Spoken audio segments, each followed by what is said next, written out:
Would you like to earn a lot more money? And are you open to being rich? If so, you have definitely come to the right place. My name is Harv Eker, and welcome to my web class, Zero to Multimillionaire. I truly appreciate you spending your time with me here today. And my intention is that you not only get a ton of value out of this, but that your life may actually change, for the better, of course. I encourage you to listen very closely and stay to the end, because by the end of this class, you're going to recognize a lot of things you may be doing that are actually preventing you from success. And more importantly, you'll know specific strategies to use instead, strategies that can actually produce real wealth in your life. So I invite you to pay very close attention, almost as if your life depended on it, because financially for many of you, it actually might.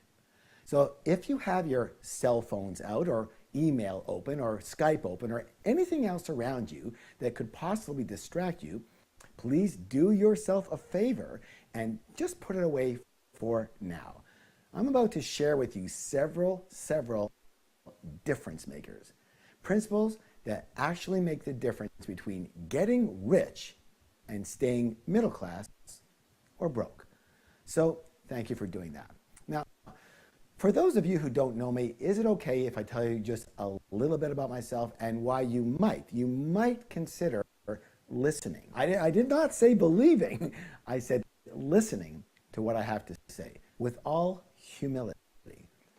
I went from broke and borrowing $2,000 on my credit card to becoming a millionaire in only 2.5 years. I also opened the largest retail fitness chain in the entire world. I founded what was the largest personal success training company in the entire world.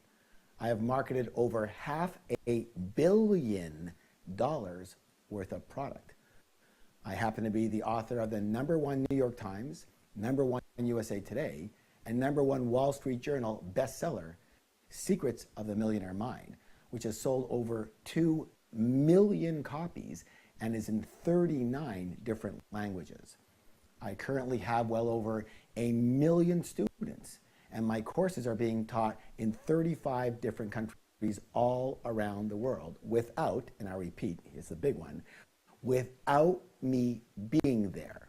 And most importantly, I never, ever have to work another minute in my life if I don't want to. Sound good? Well, it's great now, but I can still remember when it wasn't great. In fact, I can remember when it was a complete disaster. I grew up with parents that came from Europe. They were in the war. And so when I was young, I was taught that money means survival. Survival. It doesn't mean new clothes, a hot new car, a new boat. It means survival. If you had a lot of money, you lived. If you didn't have a lot of money, you died. It was as simple as that. I left school after first year of college because I wasn't a millionaire yet. And over the next 10 years, I went through 14, let me say that again, 14 different jobs and 12 different businesses. And I was constantly broke. I remember always having to make a choice between putting $5 worth of gas in my car or eating dinner that night. I'll tell you what, it was a horrendous way to live, and trust me, I tried everything, but I just could not create success with anything I did. And it wasn't like I wasn't trying to learn as well. I mean, I was. I read all the books. I listened to all the tapes. I went to all the major seminars. But nothing that they taught me seemed to work for me. I ended up moving back in with my parents and living in their basement because I was broke again. Then by, I guess, a stroke of luck or good fortune or serendipity, I met a friend of my father's that was over at my parents' place, and they were playing cards. And he said that he heard that I was broke and depressed and that I couldn't make a decent living. I said, "Where'd you hear that?" He said, "Your father." I said, "Oh, thanks a lot, Dad." Anyways, he then proceeded to give me some advice that was to change my life. He said, and And please listen closely. He said this. He said, Harv, if you're not doing as well as you'd like to be doing right now, all that means is that there is something you don't know. Now, being a brash young man at the time, I thought I knew pretty well everything. But obviously that wasn't so because of my results, remember? And so, for one of the first times, I actually listened. He said, don't you realize that rich people tend to think and do things the same way as each other? And then he asked me what I wanted to do. And I said, well, I want to get rich. And he said, in what arena? I said, in business. And he said, so why don't you study rich business people and see what they did and what they do? You know what? I don't even know why I never thought of it before, but I never did. And it just seemed to make sense at the time. It was one of those things, you know what I'm saying. Plus, there wasn't much else going on. So I spent the next 6 months and I devoted myself to studying rich people. And in fact, I did find many, many similarities and principles they seemed to use, especially when it came to business. So I borrowed $2,000 on my credit card and I started a new business and I put these principles to the test. And all I can tell you for sure is that they worked. I opened one of the first retail fitness stores in the world, and I ended up opening 10 more stores in only 2.5 years, and I became a millionaire. And of course, I got myself a car finally, and I got myself a house finally, and I got myself some decent clothes finally. And people who I'd known from before, well, they started asking me, hey, what did you do? They said, what the heck happened? I mean, when I knew you, you were broke. You never had any money. You were always bumming rides because you didn't have a car. Now you're pretty well rich. How did this happen? So I began sharing some of the principles that really made the difference for me between when I was broke and when I became comparatively rich. And this seemed to really resonate with them because they were making some of the big mistakes that I had made. And the information made a huge difference in their lives too. So, needless to say, I've continued to learn more and earn more, and of course, teach more now. As they say, hindsight is 20/20, and so I can really see the difference between who I was and what I used to think and do when I was broke versus now that I'm a multi, and I can go on for a few minutes, millionaire. So that's what you're here to do today. That's what we're here to do, to learn some of those critical differences, because my guess is that many of you are in the same position that I was. Not necessarily broke, but maybe not as rich as you'd like to be either. So let's talk about just a few of the lessons that I learned that made the biggest difference for me, and I hope, I pray, will make the biggest difference for you too. Let's go with number 1. Very simple. Own your own business. Now you may do that now, you may not do that now, but whatever it is, if you own your own business now, this may reignite you or give you some other clues if you were thinking otherwise. Let me ask you this question. In your opinion, what's the best way to make sure you win a game? Well, there's a lot of good answers, but here's the best one that I know. How about make the rules and be able to change the rules whenever you want? You're pretty sure to win the game, right? Remember, I had 12 businesses, but I also had 14 different jobs. So I really was pretty unsure about which way to go, especially when my businesses weren't doing well. I always went back to a job. So I was wondering, should I go the job route? For sure, more security, less risk, a steady paycheck, and can probably sleep well at night. Or should I go back to owning a business? More risk, but definitely more upside. Well, after all these years and after all these trials, I can safely say that for me, it's not even close. What I actually realized was that I was and am unemployable. Hence, going through 14 jobs before I realized that. I just cannot work for someone else. I don't know, I guess I must have a problem with authority, but I'm just not good with other people telling me what to do, what I can do, and what I can't do, when to come, when to go, when to pee, when to whatever. You know what I'm saying? I think you know what I mean. And I don't know about you, but I like to be in charge of my own life. I also really enjoy being creative and coming up with ideas and being able to implement those ideas without having to get some kind of approval from some higher up or go through an entire political process to get something done. What I especially like about owning your own business is that you have put yourself in a position where creating wealth is at least possible. Now, think of it this way. You know, tennis. Everyone's watched tennis, played tennis, whatever. But if you're playing tennis and the ball is way over here, okay? And so the first thing you have to do if you're going to hit the ball is, if you're way over there, you've got to get yourself in position to be able to hit the ball. You can't hit a good shot from way back over there. There's no way. Well, it's the same with wealth. You have to give yourself a chance. And your best chance comes with your own business. You know, the research shows that 90% of all self-made millionaires did it in their own business. Why? Well, let me tell you why. Because of what I call wealth rule number 1. Make sure you memorize this. You write this down. You print it on your forehead, on your mirror. Wealth rule number 1, and here it is. No limits on your income. I will repeat that.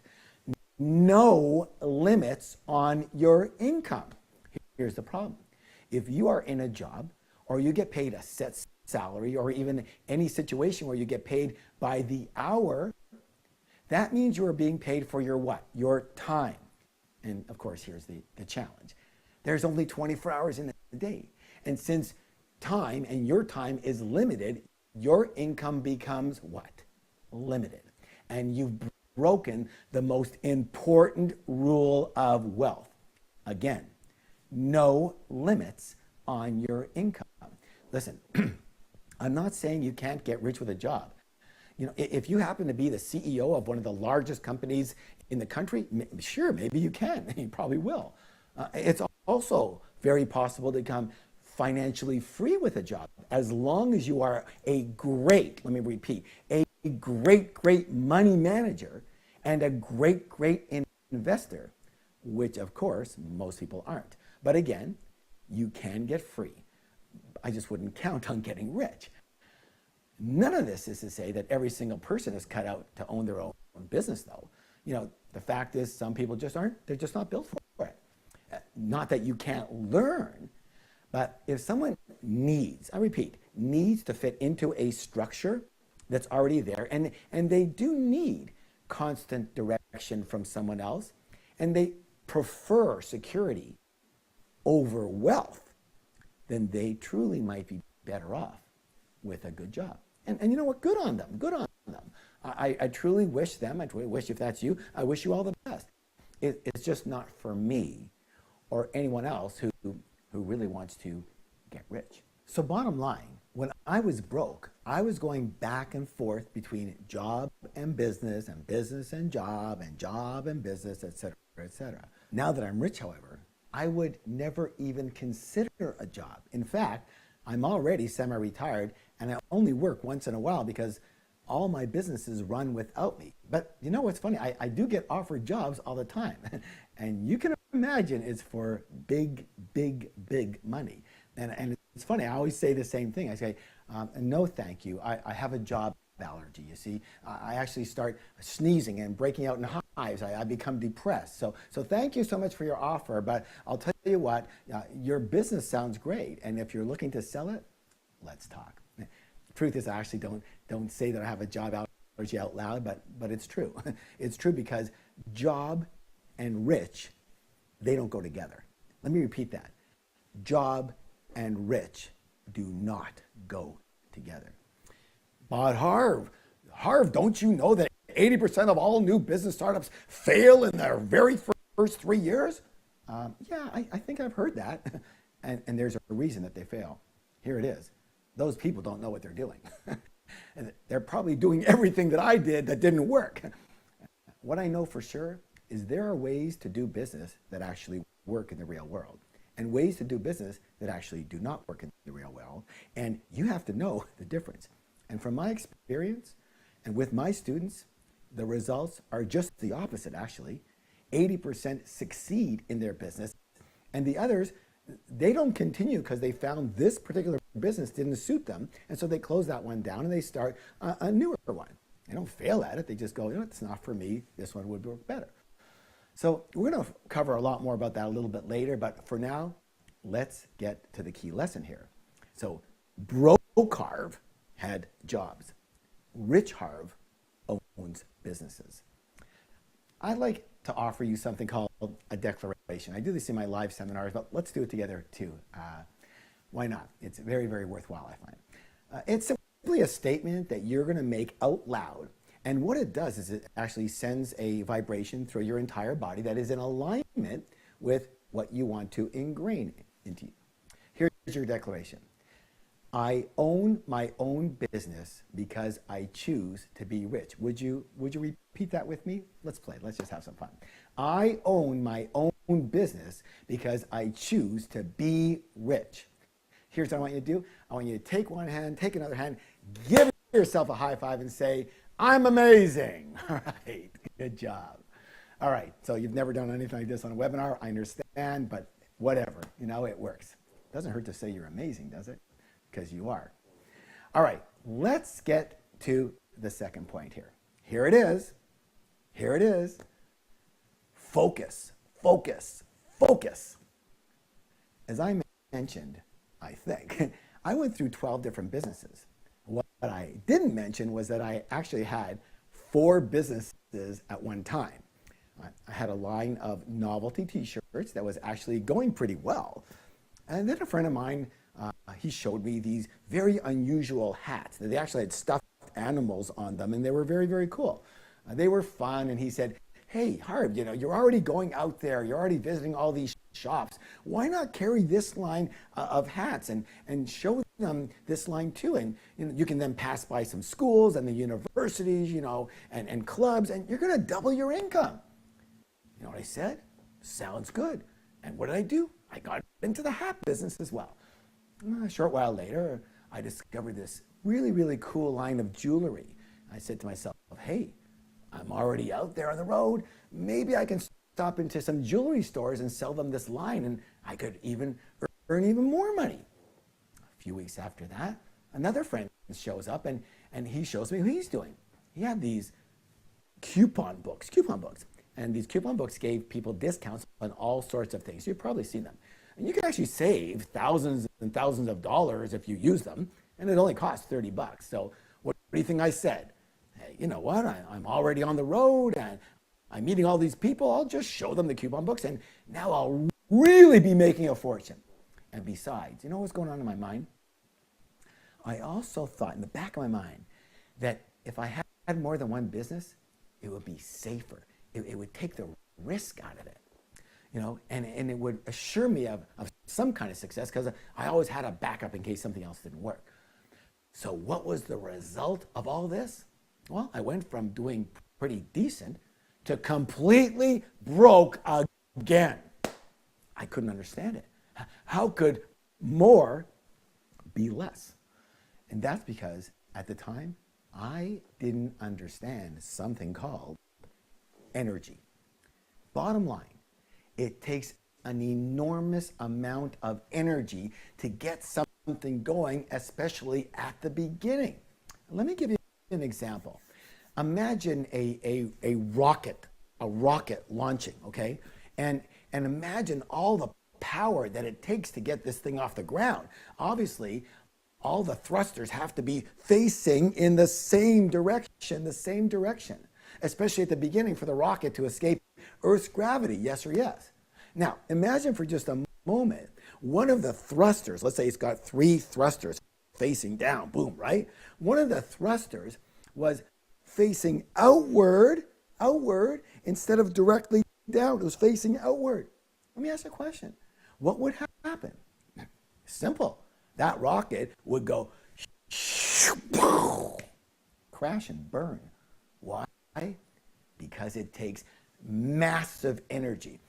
1,000% focus in one direction for the rocket to launch successfully. You know what? Same in your business. It takes everything you've got, every resource, every ounce of energy at your disposal to launch successfully.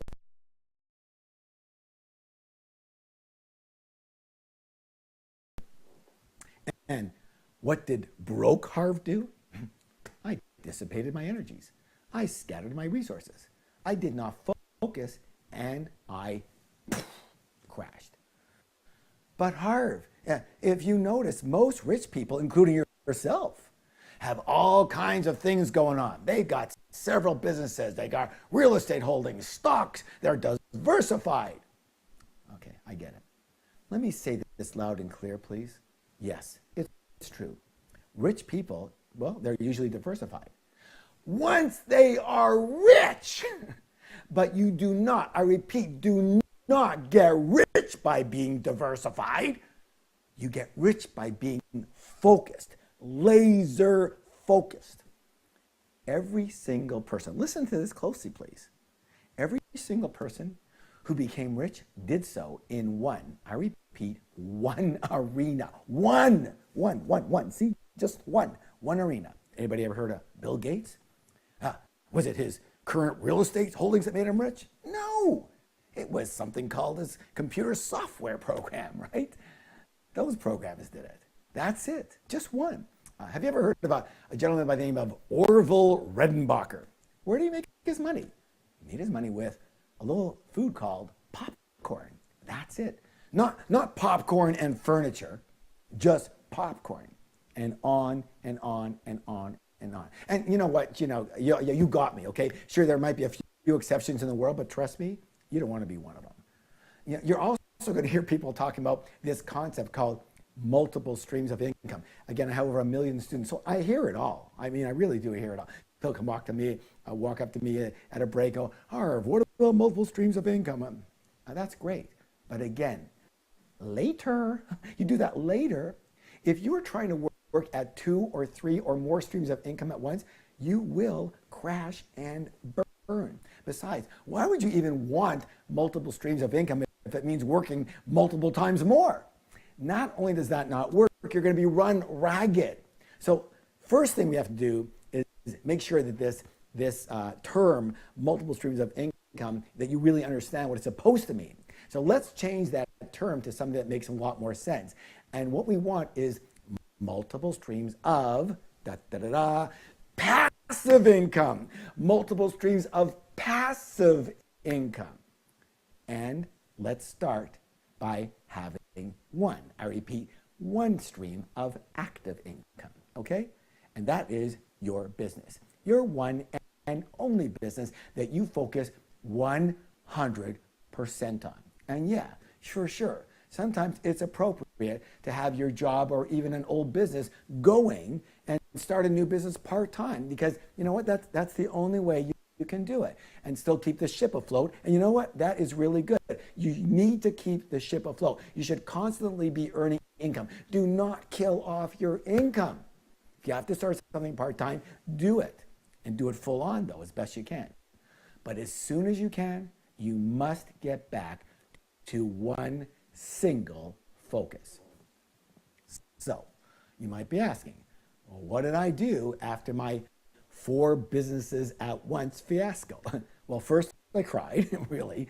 I'm laughing now, but trust me, I cried. And then I actually wrote down the lesson. And then, the day I opened my first retail fitness store that I told you about, I made a solemn vow. And my vow was that I, Harv Eker, would stay in this one single business until I was either bankrupt or a millionaire, and that I would not change and I would not add anything to it. And you know what? I now attribute my single-minded focus to my success. You see, broke Harv scattered his energies. Rich Harv Rich Harv is laser focused because focus is power. Power is the ability to do and therefore succeed. Got it? So here's your declaration. I focus, I focus, I focus. Please repeat that with me. Here we go. I focus, I focus, I focus. Now give yourself a high five and say, I'm amazing. Okay, I hope you're having a good time. Why not? You know, life's meant to be enjoyed. Yeah, we get rich, but definitely be enjoyed for sure. All right, let's go to the third critical lesson and principle here. And here it is. Do what you love. Do what you love. I remember when I was young, you know, my parents, they would ask me what I was going to do when I grew up. You know, I'm sure your parents ask you the same as everybody else asks, right? And I would answer, well, you know what, I'm not sure yet, but when I find something I really love, I'll know it. And you know what? They would actually get upset with me and they'd scold me. Harv, don't be such a princess. You're not a Pollyanna, you know. You do what makes you the most money. Remember, business and enjoyment are different. During the week, you work. And on Saturday night and Sunday, you can enjoy. And that's the way life is. That's real life. Get used to it. And so I did. I looked for business opportunities that could make me rich. I was convinced, let me repeat that. I was convinced that if I could find just the right business at the right time, I'd make millions. In fact, my expertise became in finding today's hottest new businesses, and I was very good at it. I could actually smell a trend in its infancy just beginning to happen. And so I went through business after business thinking that the key ingredient was having the right vehicle. The problem was that I kept finding things wrong with that business, and more importantly than that, I wasn't succeeding anyways.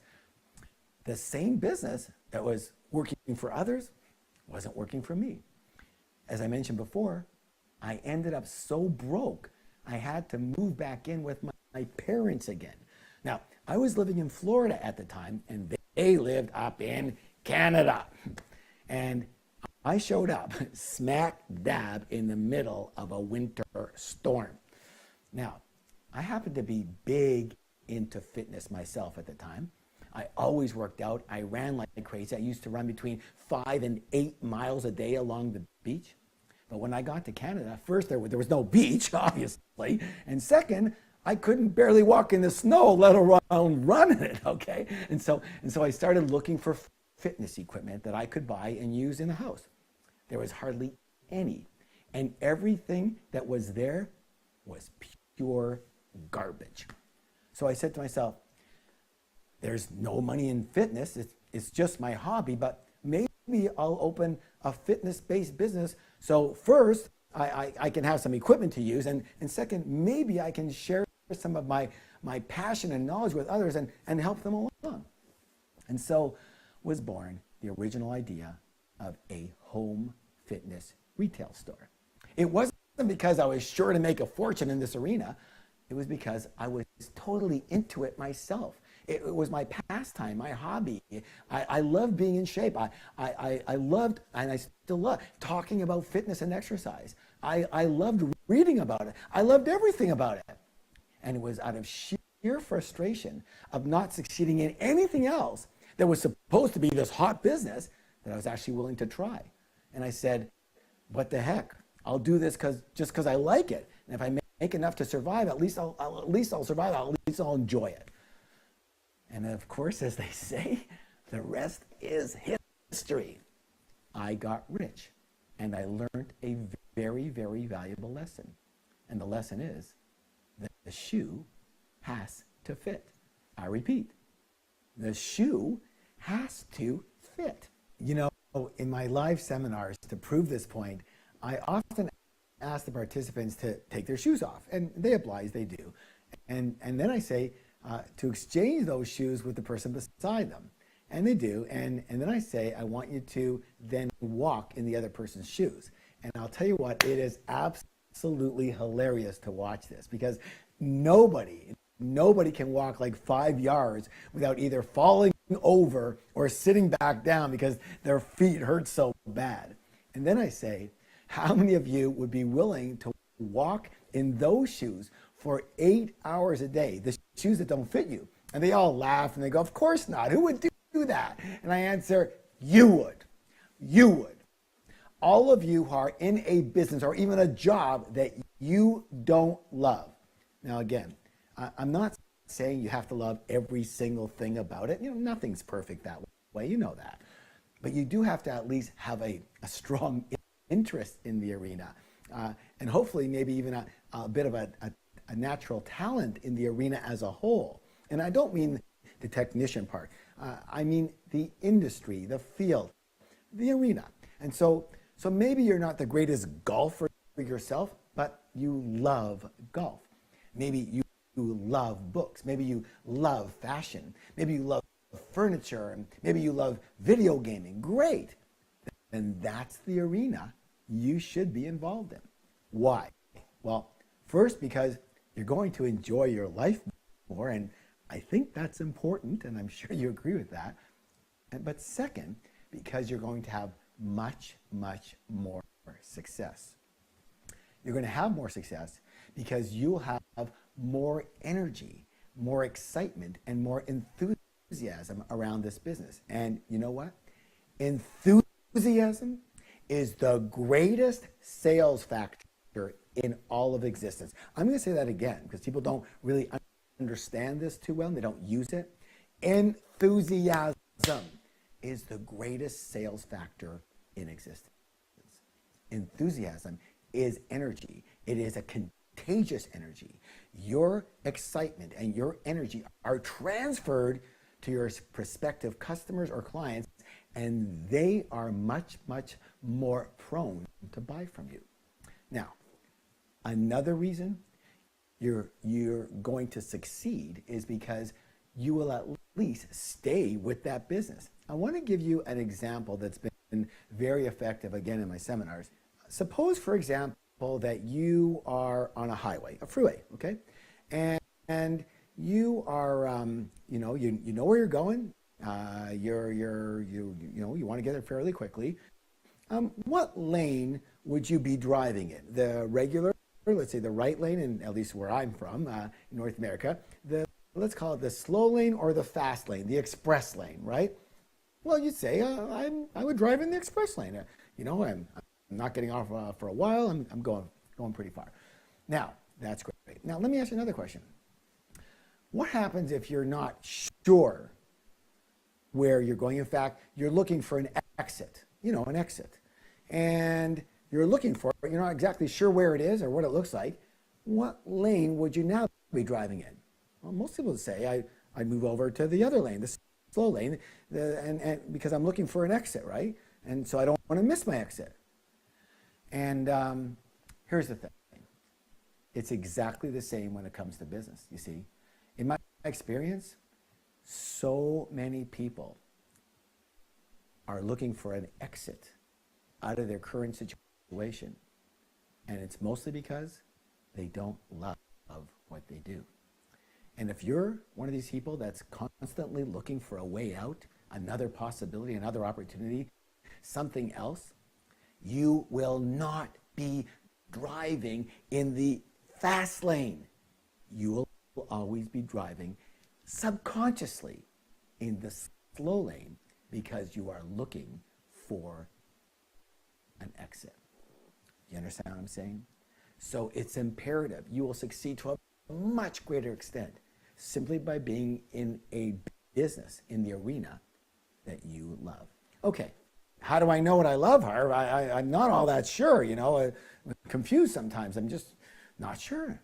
So let me ask you, what are your hobbies? What are your activities that you do? What are your interests? What do you do in your spare time? What would you do if you did have spare time? What do you talk about? What do you like talking about? Yeah, here's an exercise that I give to my students. At lunchtime, I say, go out at this lunch, and I want you to purchase 3 magazines. And I send them to a very big magazine store. And they do. And when they come back, I ask them to write down the topics, the subjects of those magazines. And then I ask them, why did you buy those particular magazines? And they answer, because I'm interested in that. And I say, duh, of course. Maybe that's a field to consider. You understand? One of the fastest way to do this, go buy some magazines. Just see what you normally would buy. Though you're not buying those magazines if you're not interested in the topic and the arena. It's a great way to do it. I did that. Anyways, the final clue I'll give you right now is this one. What are you naturally talented at? Not so much a learned skill set, because you could have been talked into doing that a long time ago. Maybe it wasn't your full choice at the time. You know what I'm saying? I'm talking about your natural abilities, your natural talents. What are you naturally pretty good at that a lot of others, they might have some challenges with? Are you naturally a good communicator, a good writer, a good speaker? Are you naturally compassionate? Do you have an eye for fashion? Do you have a knack for home renovations? Are you good with your hands? The solving problems turn you on. The solving problems, and is the world of the legal world of interest to you? See, then you can match that together.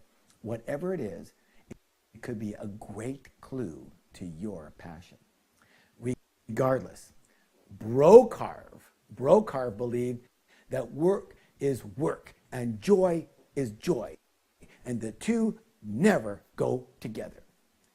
Rich Harv now knows that if you don't do what you love, you will hate your life and go broke, and that following your natural joy is the only way to true and lasting happiness and success.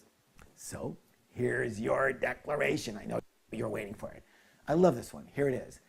I get rich doing what I love. Repeat that with me, please. I get rich doing what I love. Now give yourself a high five and say, I'm amazing. All right. Are you having fun yet? I hope so. Okay. Here we go. Number 4. You are the root of your success. Let me say it again. You are the root of your success. Remember that I just mentioned that my earlier philosophy was that if I got into the right business at the right time, I was sure to get rich. Well, that led to another major lesson. So I had this belief that all I needed was a hot business concept, something that others were killing it in, and that of course I would too.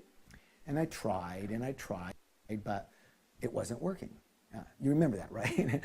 And so finally a friend calls me up from California and tells me about this new business he's in, and he's making a fortune, and that I got to get into this business. I got to jump into it right away and start doing it, and I should do it out east, right?